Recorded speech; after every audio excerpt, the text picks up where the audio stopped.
जोङो मोनफ्रोमबो हान्जाखौनो फेक्टर होननानै सानदों। बिसायख'थि जेब्ला गेलेयो मोनफ्रोमबो हान्जायानो फेक्टर जायो।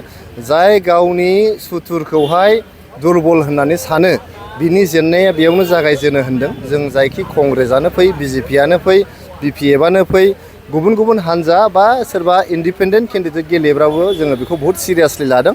जायनि थाखाय दिनै 2020 मायथाइनिफ्राय इउपिपिएलआ मोनसेबो इलेक्सन जों जेनाखै आरो 2025 मायथाइनि जे बिटिआर इलेक्सन जों बेयावबो गोबां बिबांनि बिजाथिफोरखौ देरहानानै हारसिङैनो सरकार जानो थांगासिनो दं।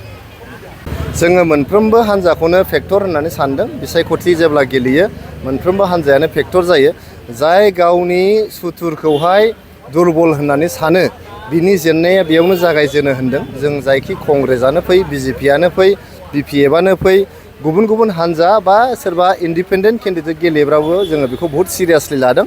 जायनि थाखाय दिनै 2020 मायथाइनिफ्राय इउपिपिएलआ मोनसेबो इलेक्सन जों जेनाखै आरो 2025 मायथाइनि जे बिटिआर इलेक्सन जों बेयावबो गोबां बिबांनि बिजाथिफोरखौ देरहानानै हारसिङैनो सरकार जानो थांगासिनो दं।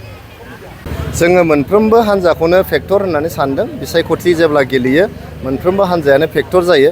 जाय गावनि सुथुरखौहाय दुरबल होननानै सानो बिनि जेननाया बेयावनो जागायजेनो होनदों। जों जायखि कंग्रेसआनो फै, बिजेपिआनो फै, बिपिएफआनो फै, गुबुन गुबुन हान्जा बा सोरबा इन्डिपेन्डेन्ट केन्डिडेट गेलेब्लाबो जोङो बेखौ बहुत सिरियासलि लादों। जायनि थाखाय दिनै 2020 मायथाइनिफ्राय इउपिपिएलआ मोनसेबो इलेक्सन जों जेनाखै आरो 2025 मायथाइनि जे बिटिआर इलेक्सन जों बेयावबो गोबां बिबांनि बिजाथिफोरखौ देरहानानै हारसिङैनो सरकार जानो थांगासिनो दं। जोङो मोनफ्रोमबो हान्जाखौनो फेक्टर होननानै सानदों। बिसायख'थि जेब्ला गेलेयो मोनफ्रोमबो हान्जायानो फेक्टर जायो। जाय गावनि सुथुरखौहाय दुरबल होननानै सानो बिनि जेननाया बेयावनो जागायजेनो होनदों। जों जायखि कंग्रेसआनो फै, बिजेपिआनो फै, बिपिएफआनो फै, गुबुन गुबुन हान्जा बा सोरबा इन्डिपेन्डेन्ट केन्डिडेट गेलेब्लाबो जोङो बेखौ बहुत सिरियासलि लादों।